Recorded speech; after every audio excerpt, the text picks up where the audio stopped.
Ito po ay putong bigas. Inilevel up lang natin para naman maging espesyal na obe at pandan flavored putong bigas. Napakadaling gawin at napakasarap din. Subukan nyo pong gawin ito. Hi, I'm Dance and this is my channel.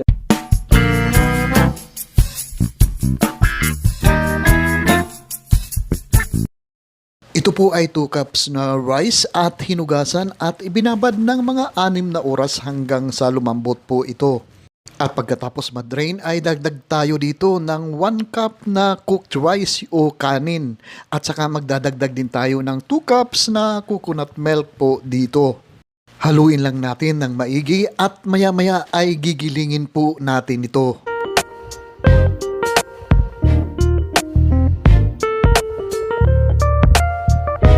Gumamit po ako dito ng food processor at gigilingin ko po ito ng pinong-pino. Ginawa ko po ito ng 2 beses into 2 batches po para maging pinong-pino po ang ating paggiling. Kung wala po kayong food processor ay pwede rin naman po yung ating blender, yung regular na blender ang gamitin natin. Kaya nga lang, konting ingat lang po na hindi mag-overheat ang ating blender dito. Kailangan natin na gilingin ito ng pinong-pino para mas maganda ang alsa ng ating puto pag naluto na po.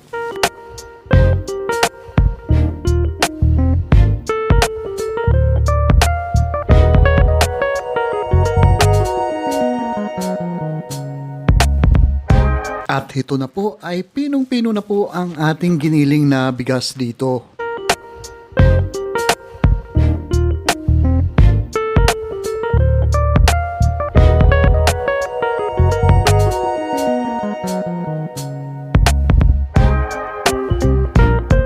Ngayon naman ay magdadagdag lang po tayo dito ng 1/2 cup na sugar, 1/2 teaspoon na fine salt, at saka 2 tablespoon na baking powder. Imikos-mikos lang natin sandali hanggang sa mag-well combine po lahat ang ating mga naidagdag na panghuling sangkap po dito. At para sa ating pampaalsa ay pwede rin tayong gumamit dito ng yeast para mas malambot po ang ating puto kahit malamig na po. 2 teaspoon na yeast lang po at pagkatapos ay rest lang po natin ng 1 oras po. Huwag din natin kalimutan ang 1/2 tablespoon na vanilla essence at haluin lang po natin ng maigi hanggang sa mag-well combine po ang ating vanilla essence dito.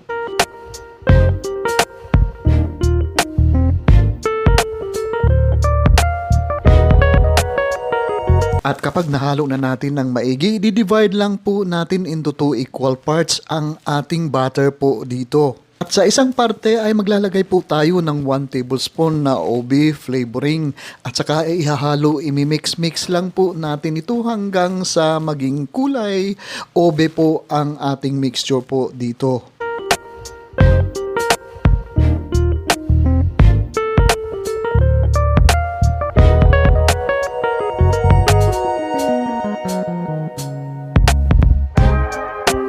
At sa isang parte naman ay magdagdag tayo dito ng 1/2 teaspoon na pandan flavoring po dito at emekos-mekos lang natin sandali hanggang sa maging kulay pandan ang ating mixture po dito.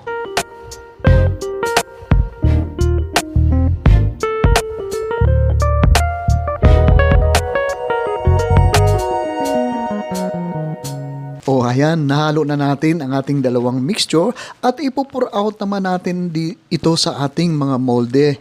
At kung nandyan pa po kayo nanonood sa ating pagpo-pour out ng ating mixture, ibig sabihin lang yan ay nagugustuhan nyo po ang video na ito. Paki-comment nyo naman po kung saang lugar kayo nanonood para i-shoutout ko po kayo at ang lugar nyo sa susunod kong video uploads. Kagaya nito, i-shoutout natin si Catherine Orteso ng Doha, Qatar at saka si Jenny Gordo Silva ng San Agustin, San Simon, Pampanga. Maraming salamat po sa patuloy niyong pagsubaybay sa aking mga video recipe po dito. At kung meron po kayong mga comments o kung meron po kayong mga request na recipe, paki-post lang po sa comment section sa baba at sisikapin natin na tugunan ito.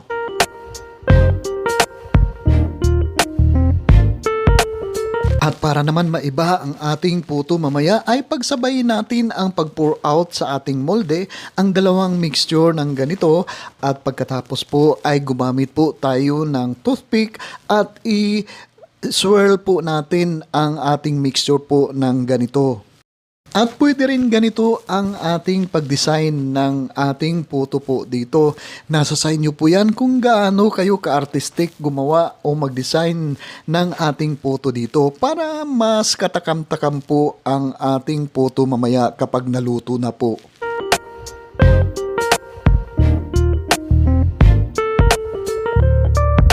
Special shoutout din po kay Irene Roma at nanonood po siya sa Hong Kong. Maraming salamat po sa patuloy niyong pagsubaybay sa aking mga video recipe dito.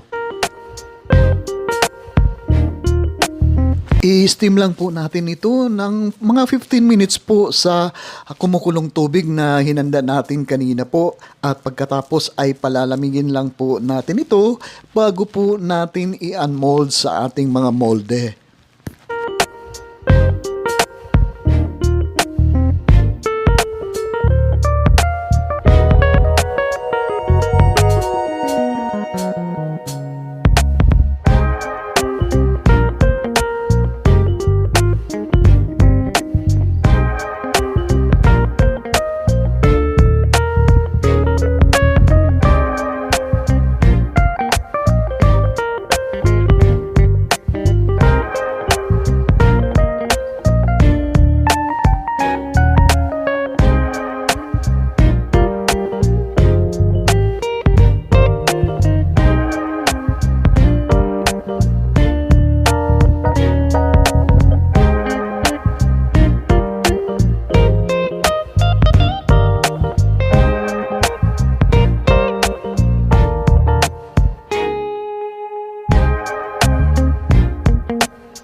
At ito na nga po ang ating napakasarap na Obe Pandan flavored na putong bigas.